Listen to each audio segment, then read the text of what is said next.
The latest and perhaps the most vocal ism to join the debate about the alleged forced conversion of Manmeet Kaur in Srinagar is feminism. You must be wondering what other isms are muddying the waters not only in Kashmir, but all across the country. Well, there is majorityism, minorityism, love jihadism already wading in the pool. And as I said, feminism is the latest ism to take a deep dive in this pool. All these isms have arguments going for and against them.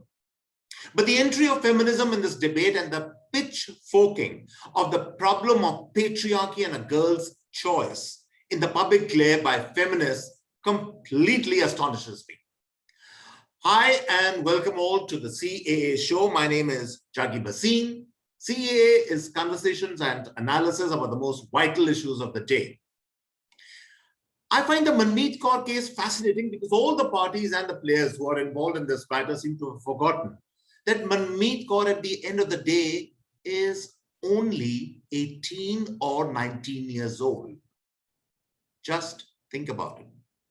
When we were 18 or 19 years old, what were we thinking about?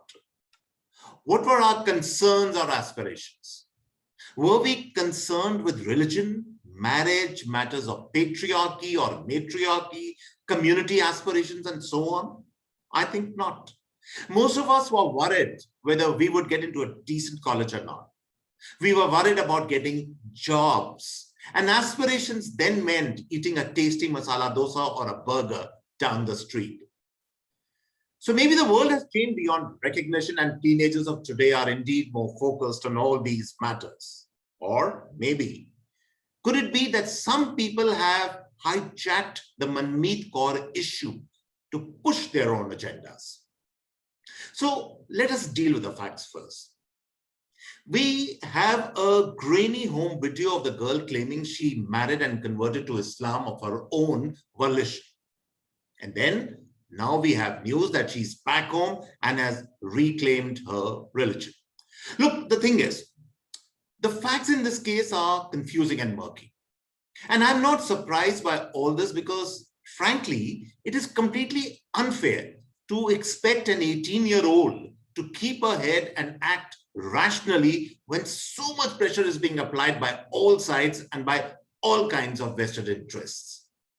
At least the morality keepers and guardians of religion on both sides have at least one leg to stand on in this case because of the peculiar nature of the case. But it baffles me, how did the feminists get in? And if they did wade in, can they at least answer some questions which I have for them? Questions which I find quite disturbing. Look at the facts of the case. The girl converted to Islam and married a man twice her age. There are some reports, though not verifiable, that the man in question is actually a very elderly man with 2 kids. And feminists actually welcomed this development, arguing that it was Manmeet herself who chose the man and converted because it was her choice and her free will. And who was anyone to question her decisions because she was of legal age and sound mind? I find these arguments disturbing. First, it was an interfaith marriage. What is the need, if there is an interfaith marriage, what is the need for the girl to convert to another religion? You can have a perfectly legal court marriage without changing your religion. Many people indeed do this.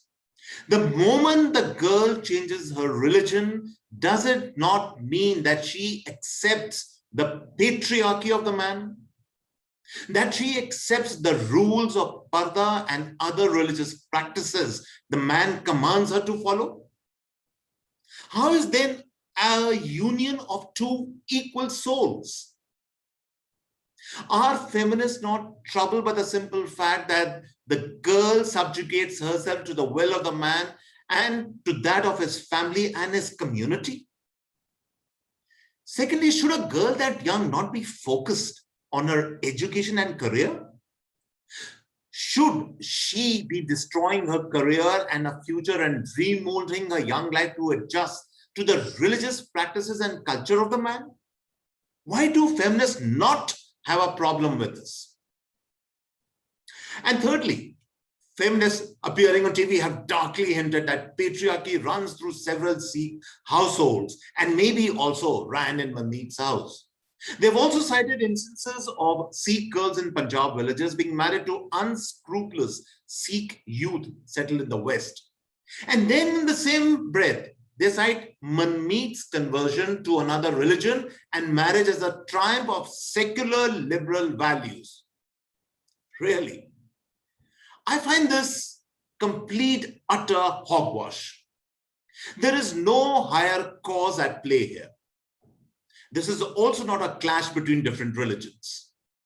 This probably is a simple case of a girl who is confused and defiant at the same time.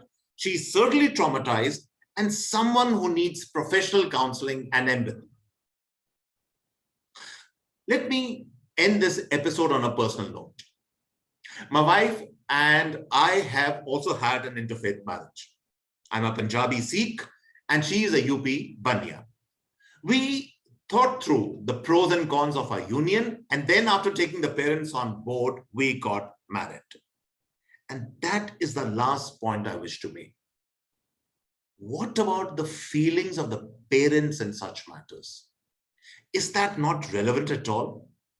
After all, the parents of Manmeet Kaur have invested in her for 18 years. Investments made of their love, affection, care, and so much effort. Do they not have a say in her future and well-being? The glib remarks and thoughtless and cynical solutions of vested interest groups like the feminists do a disservice to complex problems of interfaith marriages. But then, who cares about the voice of reason in today's day and age? Goodbye and keep watching this space, and do press the bell icon to subscribe. Cheers, everyone.